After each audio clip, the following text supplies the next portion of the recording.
Assalamualaikum warahmatullahi wabarakatuh.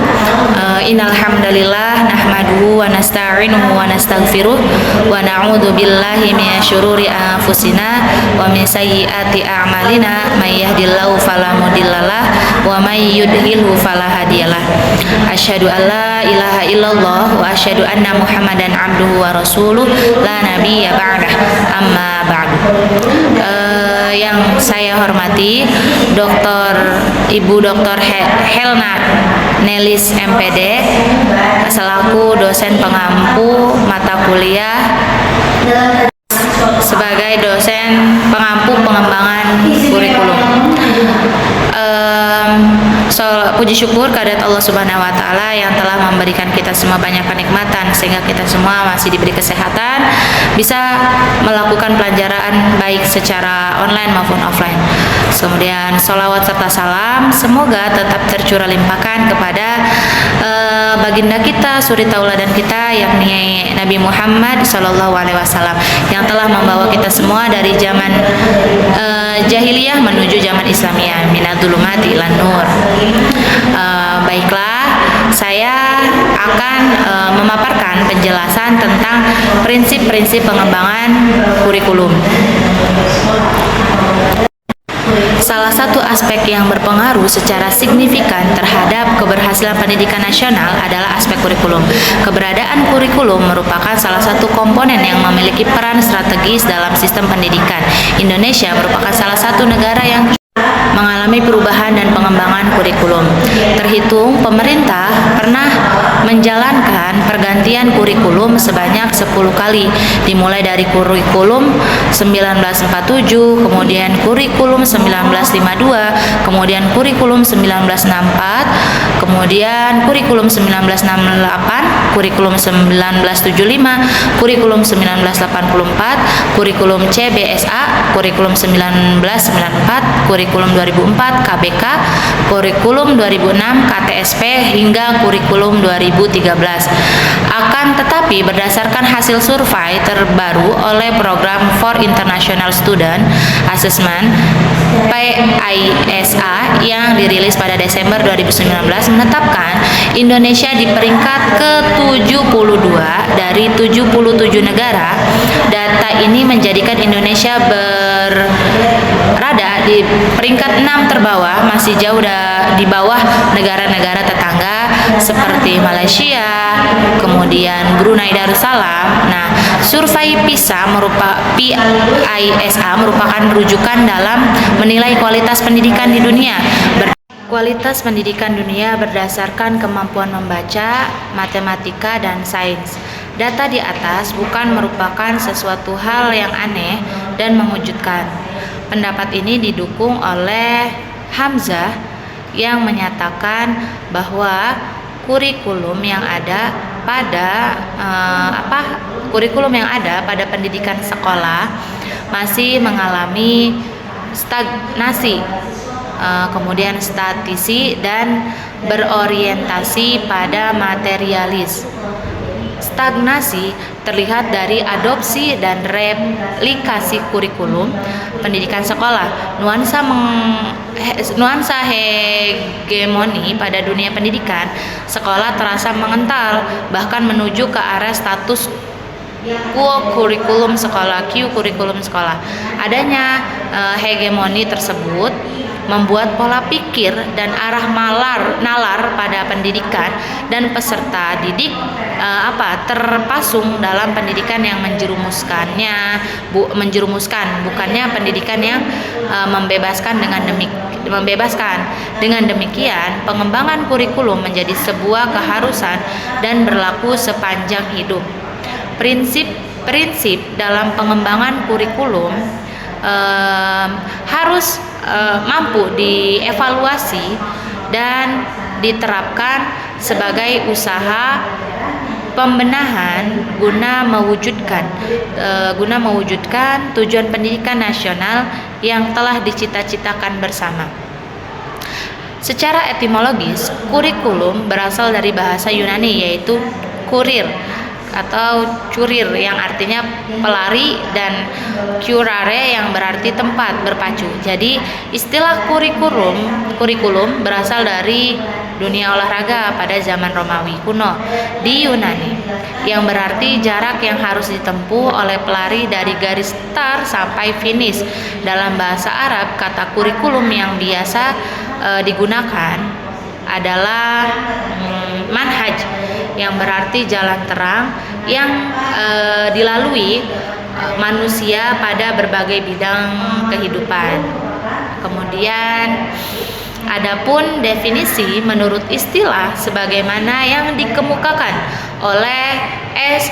Nasution ialah suatu rencana yang disusun untuk melancarkan proses belajar mengajar di bawah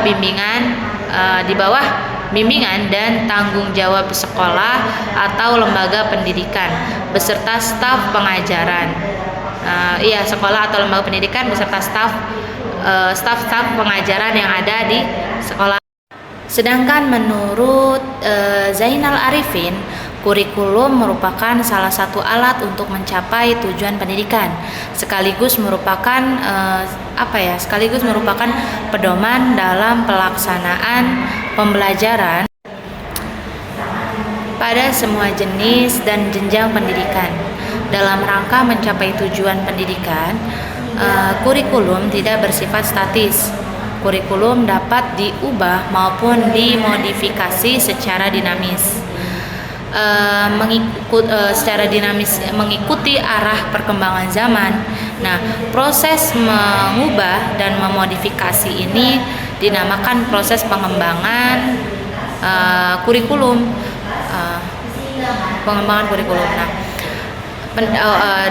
Dijelaskan oleh Omar Hamalik, didefinisikan sebagai perencanaan kesempatan belajar yang dimaksudkan untuk membawa siswa ke arah perubahan yang diinginkan, dan menilai sampai di mana perubahan itu telah terjadi pada diri siswa. Sedangkan pendapat Dakir menjelaskan bahwa pengembangan kurikulum ialah proses mengarahkan kurikulum sekarang ke tujuan pendidikan yang diharapkan, karena adanya berbagai pengaruh yang sifatnya positif yang datangnya dari luar atau dari dalam diri kita sendiri gitu.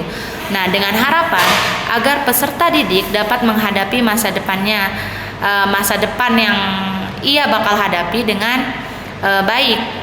Nah, istilah pengembangan kurikulum sebagaimana disebutkan yang telah disebutkan tadi mencakup dimensi yang luas. Pengembangan kurikulum ini merupakan istilah yang komprehensif, yang meliputi perencanaan, implementasi, dan evaluasi. Perencanaan kurikulum yaitu langkah terdepan dalam membangun kurikulum. Ketika pekerja kurikulum membuat keputusan dan mengambil sebuah tindakan untuk menghasilkan sebuah rencana yang akan dipakai oleh seorang guru dan oleh seorang siswa. Penerapan kurikulum atau yang biasa disebut implementasi kurikulum yaitu berupaya memindahkan perencanaan kurikulum ke dalam tindakan operasional.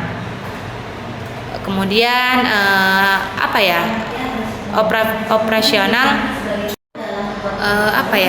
evaluasi kurikulum adalah tahap akhir pengembangan kurikulum untuk melihat sejauh mana hasil pembelajaran, tingkat pencapaian program yang direncanakan, dan hasil dari kurikulum tersebut. Nah, pengembangan kurikulum bukan hanya melibatkan orang-orang yang berhubungan langsung dengan dunia pendidikan, tetapi juga melibatkan banyak individu seperti politisi, wirausahawan, orang tua, siswa, dan elemen masyarakat lainnya yang merasa tertarik dengan pendidikan. Prinsip-prinsip yang akan digunakan dalam kegiatan pengembangan kurikulum pada intinya adalah aturan atau undang-undang yang akan menginspirasi kurikulum. Nah, dapat disimpulkan bahwa pengembangan kurikulum adalah proses memaksimalkan pelaksanaan kurikulum dalam mencapai tujuan pembelajaran yang ditetapkan sebagaimana dalam kurikulum yang ditetapkan pemerintah. Yang ditetapkan pemerintah ini setelah dilaksanakannya dalam waktu tertentu. Nah, sumber-sumber prinsip selanjutnya yaitu ada sumber-sumber prinsip pengembangan kurikulum. Nah, dalam kajian tentang sumber prinsip pengembangan kurikulum ini, menurut Peter F. Olivia menjelaskan bahwa pada prinsip pengembangan kurikulum paling tidak ada 4 sumber yang menjadi acuan sebuah pengembangan kurikulum, yaitu data empiris atau empirical data, kemudian data hasil penelitian, eksperimental data, yaitu kisah rakyat, kemudian yang menyangkut tentang keyakinan masyarakat dan nilai-nilai yang ada di dalamnya, serta pemahaman bersama atau pengertian umum yang ada dalam suatu masyarakat atau common sense yang berdasarkan sumber-sumber pengembangan yang dikemukakan atau dijelaskan oleh Olivia tersebut. Nah, dapat dikategorikan bahwa hanya ada 2 sumber yang menjadi prinsip pengembangan kurikulum, yaitu sumber ilmiah dan sumber non ilmiah. Kemudian sumber ilmiah dapat didapat dari data-data dari kegiatan yang bersifat ilmiah, seperti halnya penelitian, data-data empiris tentang kelemahan dan empiris tentang kelemahan dan kekurangan kurikulum sebelumnya, informasi faktual dan sedangkan menurut Sukmadinata dalam buku pengembangan kurikulum, teori dan praktek menyebutkan beberapa sumber pengembangan kurikulum. Yang pertama diantaranya yaitu yang pertama kehidupan dan pekerjaan orang dewasa, kemudian budaya masyarakat, kemudian anak ini sebagai pusat atau sumber kegiatan pembelajaran. Perhatian dalam menyusun pengembangan kurikulum bukan sesuatu yang akan diberikan pada anak, tapi bagaimana potensi yang ada pada anak dan dapat dikembangkan. Kemudian pengalaman, setelah itu ada tata nilai. Tata nilai ini ialah tata nilai di masyarakat ya, termasuk nilai-nilai apa saja yang akan diajarkan di sekolah atau dalam pelaksanaan kurikulum. Prinsip-prinsip pengembangan kurikulum itu terbagi menjadi 2 ya, ada prinsip secara umum dan ada pula secara khusus. Nah, secara umum itu terdapat ada 5, yaitu yang pertama prinsip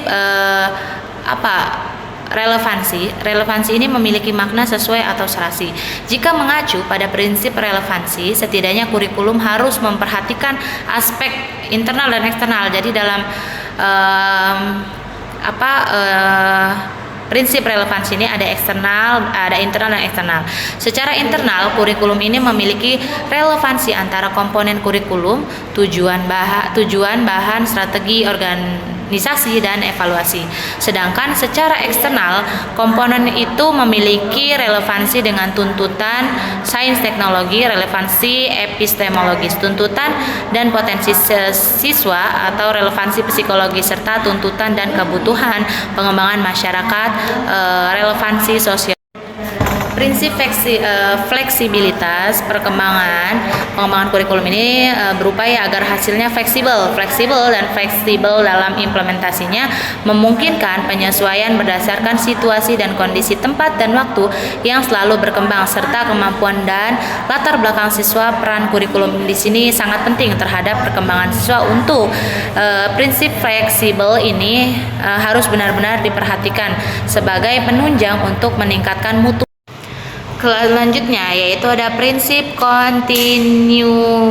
kontinuitas, yakni adanya kesinambungan dalam kurikulum baik secara vertikal maupun secara horizontal.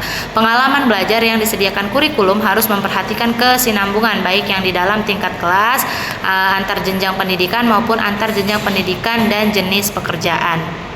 Selanjutnya yaitu ada prinsip efisiensi. Peran kurikulum dalam ranah pendidikan adalah sangat penting dan bahkan vital dalam proses pembelajaran. Ia mencakup segala hal dalam perencanaan pembelajaran agar lebih optimal dan efektif. Efektivitas